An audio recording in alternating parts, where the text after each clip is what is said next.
The man, meantime, who police say carjacked a teenager as he sat in his grandmother's parked car is locked up this morning. Police say Kevin Fultz carjacked the 13-year-old and the vehicle after eluding police for several days.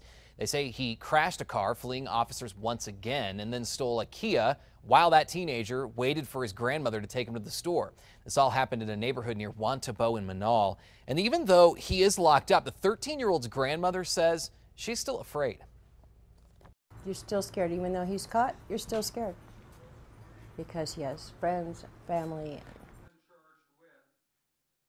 Of charges this morning. He now is facing charges including kidnapping and tampering with evidence. We turn out to this morning. A lot of people are trying to figure out how they're going to pay that hefty fine for lighting something the city warned them against. AFD kept pretty busy busting people with illegal fireworks this weekend.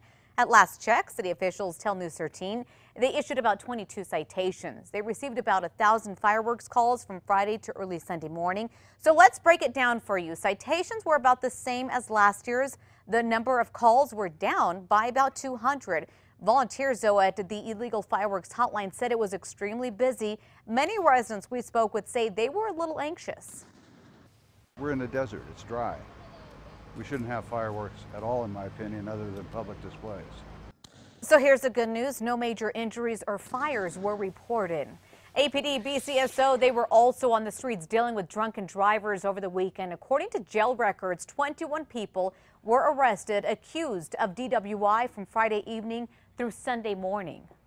On to this, Team USA is bringing home the World Cup. Look at this celebration right here as the team took home the top prize there. The American women beat Japan in last night's final 5-2. And soccer fans in Albuquerque turned out by the dozens to watch the game, too. USA! USA! USA! That was the crowd at the city-run Women's World Cup watch party at the Chemo Theater. And people were also glued to TV screens at bars and even homes around the city.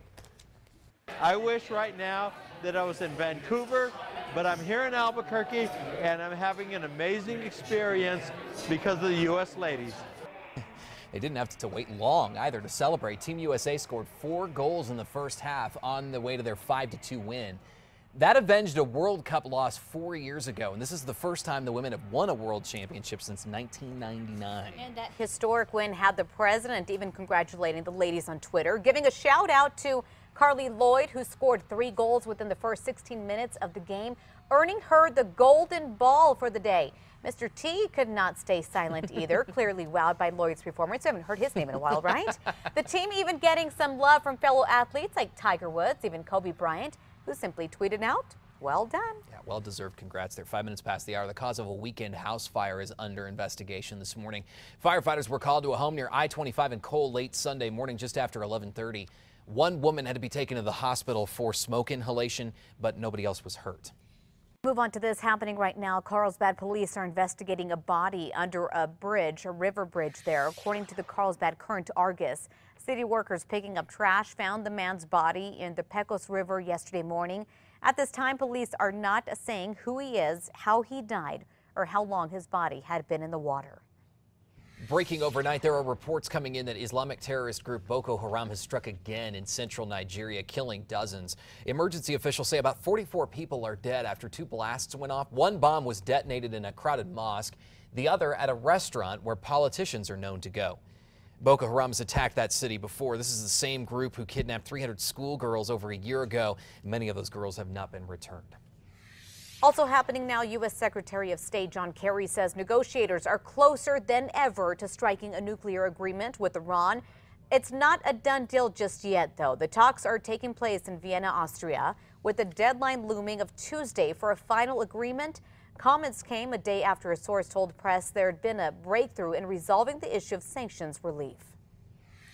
And take a look at this daring robbery. Oklahoma police say this man dressed up as an armored truck employee made off with $75,000 from a Walmart. Although his vest did not have any logos on it, he told an employee he was with Loomis. He was able to walk away with all that cash without threatening employees or even using a weapon. The store didn't realize what happened until the real Loomis employee came in for the pickup just 30 minutes later. The FBI and local police are working together to catch the guy. If they would have looked right outside the front door, they would have noticed there was no armored truck there. I feel a little bit bad for the employee. You know, it was duped in some cases, but you're right. Should have been paying attention. Should have been paying attention. Yeah. Time now 6:31. Speaking out with spray paint. Vandals took the side of a big name coffee shop to voice their take on small business. Yeah, they did it with graffiti. It was scrawled on the side of an incoming Starbucks less than half a mile away from a locally owned Java spot in northeast Albuquerque. News 13's Catherine Mazzone caught up with the store's general manager and several of its customers to get their take on this. We're a community shop. Everything is locally sourced at Humble Coffee near Lomas and Washington. Our t-shirts are printed locally. We have local milk. From the coffee to the pastries. That's how we do business. A passion for local is what keeps many of Humble's customers coming back. I support all local businesses over any corporate. But the way someone showed their love for local actually broke the law. The Vandals spray painted this. Support Porque, blank Starbucks, on a soon-to-be Starbucks. It's under construction less than a mile away. When Humble Coffee's manager, Sarah Shane, saw the graffiti, We laughed. We got like, she says she understands where the culprit was coming from, and some of her customers agree, but they don't approve of vandalism. I think it's a voice that maybe we might not all say it that way, but we wanna support Albuquerque. Regular Teresa Esquera worries the new corporate competitor could hurt Humble's business. Because they'll see people who are driving up and down Lomas will just see Starbucks. But others aren't so sure. I think local always wins. Especially not Shane. and I think that the people who come in here because it's local and because of the quality, and they're not going to go to Starbucks anyway. They're our family. Catherine Mazzone, KRQE News 13. Now, despite their confidence, Humble is still planning to revamp their sign to make them a little more visible. She also thinks their one-year anniversary this August could give them a boost. Now, we did reach out to Starbucks and ask them the criteria they use to determine where to open a new location. They did respond to our request for comment, but they did not answer our question. Happening today, South Carolina could soon remove the controversial Confederate flag that flies near the State House. This as the state legislature begins debating whether to take it down. The Confederate battle flag flies over a Civil War memorial outside the South Carolina State House, and some say the flag stands to exclude the black community. Others, though, say it's about their heritage. My reaction is this is disgusting. 21st century, and they're still flying the flag of hate, saying it's heritage. This is who we are. This is who we are proud to be. I mean, and in the South, you stand with us or you stand against us. Across the South, calls for change have grown in the aftermath of the racially motivated shootings that left 9 people dead in South Carolina.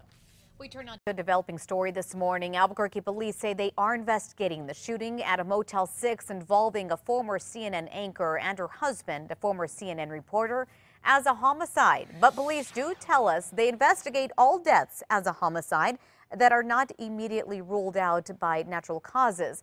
Last Tuesday, police say 27-year-old Tamario Walton forced Lynn Russell and her husband Chuck DeCaro into their room at Motel 6 at gunpoint. DeCaro and Walton, they exchanged gunfire. Walton did die at the scene. DeCaro was shot 3 times. He survived.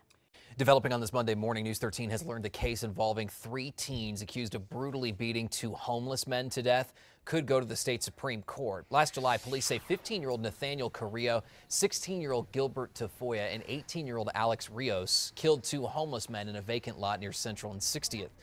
Prosecutors are charging Carrillo and Tafoya as adults, but the defense is challenging the law that allows them to do so. According to the Journal, the judge in that case has ruled against the defense, but allowed an immediate appeal of that decision to the state Supreme Court. 6:35 now. The man who was shot trying to rob a Domino's pizza driver remains locked up, and it's going to take a lot of cash to bond out. Albuquerque police say Gerardo Alvarado robbed the Domino's near 12th and Manal at gunpoint last Sunday night and then tried to rob a delivery driver. The driver then took matters into his own hands and shot Alvarado. Saturday, a judge handed him a $150,000 cash-only bond. APD has not charged the delivery driver for shooting Alvarado. We move on to another developing story this morning. Some big changes could be in store for the BioPark. City officials are sending a plan for the park's future to the city council. Some of the city's ideas include giving the zoo's big cats more space and providing electric carts for visitors. The Albuquerque Journal reports that the more than 100-page plan could serve as a roadmap for the next 20 years, whether it is approved or not. As you wake up today, many investors are keeping a close eye on the stock market. Investors in our country could be affected in a big development in Greece over the weekend. Voters there rejected a deal with Europe that would have helped with the country's enormous debt. The financial crisis there means people have only been allowed to pull out about $60 on average from ATMs over the past few days. That's led to long lines. The leaders of France and Germany will meet in Paris today to discuss the financial crisis in Greece, and experts say stocks in your 401k may dip. They should rebound in a few days. The market's open in under an hour now. We turn now to a live look over Washington, D.C. this morning, where members of Congress are preparing to return from the 4th of July holiday, and they're facing a daunting summer workload, including an impending deadline to fund the government or risk a shutdown in the fall once again. Near the top of the list is renewing highway funding before the government loses authority July 31st to send much-needed transportation money to states, including New Mexico, right in the middle of summer driving season. And then there's the nuclear negotiations with Iran, which will be taken up on Thursday. Take a look at this. A fireworks stunt gone horribly wrong that left one person dead. The 22-year-old man died in Maine after launching fireworks off on the top of his head.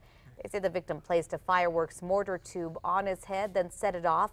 He died instantly. Police say he and his friends had been drinking.